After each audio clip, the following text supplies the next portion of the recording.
All right, so you'll recognize our next guest from movies like Malcolm X, Ransom, Gone in 60 Seconds, and that's just to name a few, That's right. And he is in town this weekend for the SphinxCon, which is being held at the Westin Book Cadillac this weekend. We're really excited to welcome Mr. Delroy Lindo and Andre Dowell joining us now. Good to see you guys. Good morning. Thank you. Good morning. Yeah, nice to have you in town. Thank you very much. What a nice honor. Good to be here. Thank you. Yeah. Excellent. So tell us about the honor, first of all. What's going on? Why do we have such a great actor in our midst here this morning? Yeah, so every year we have a conference called SphinxCon where we bring together industry leaders to discuss action steps focused on diversity in the arts, which is what we do at Sphinx, transforming lives through the power of diversity in the arts. So we have a conference happening this weekend, which starts tonight, which is why he's in town, and ends on Sunday with the National Sphinx Competition for Young Black Latino String Players competing for a top prize of $50,000. Come on. And the opportunity to perform with several orchestras across the nation, including our very own Detroit Symphony Orchestra. Fantastic. That's impressive. So what does this being involved in this mean to you? You know, I first came into contact with Sphinx, I think around 2005. I was at an event in Pittsburgh.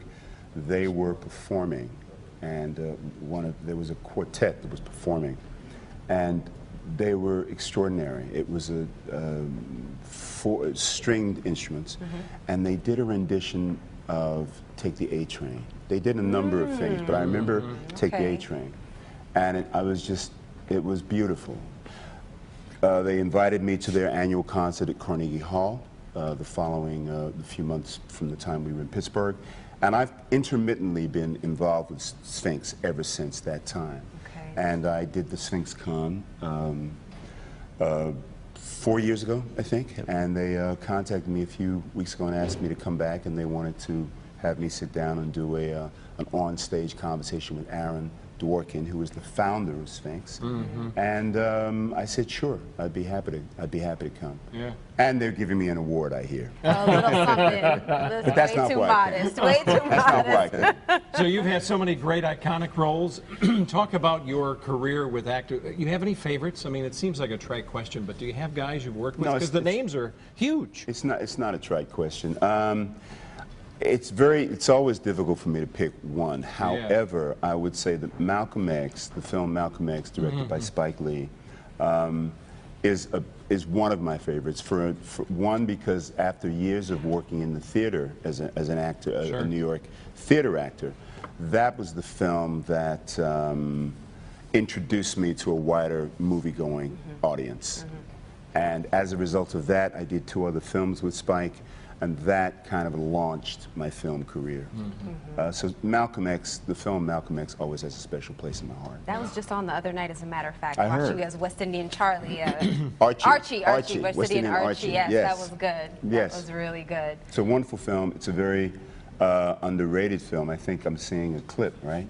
Yeah. It's a wonderful film. A lot of really, really fine work.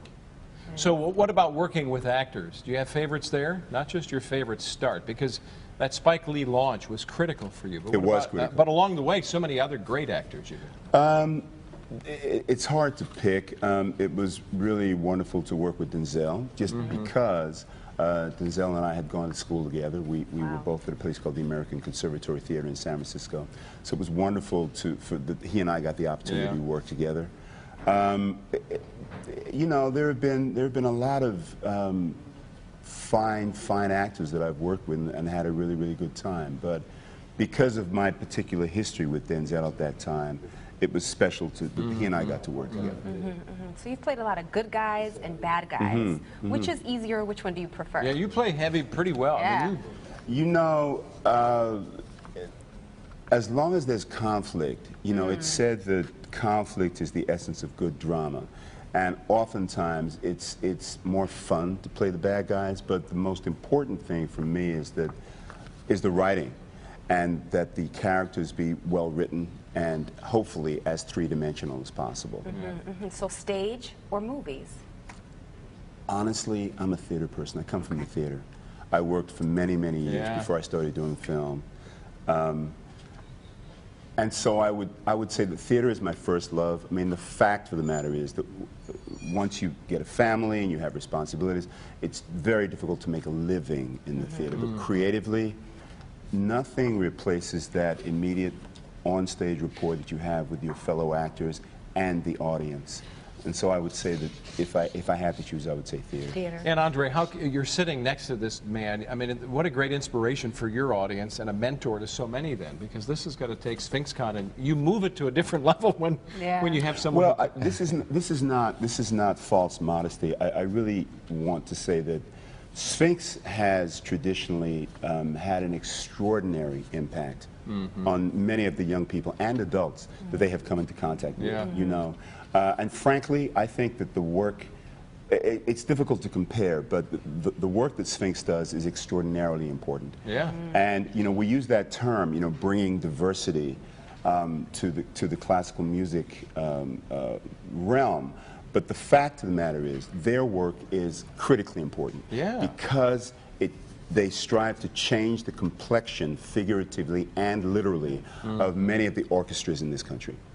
Aside from the fact that they give wonderful training to young people and putting the stringed instruments in their hands and giving them the training and the exposure. And so, you know, for me, anytime that I've been in contact with Sphinx, absolutely the admiration is mutual. Because they do extraordinary work. So tell us about the event one more time, the details.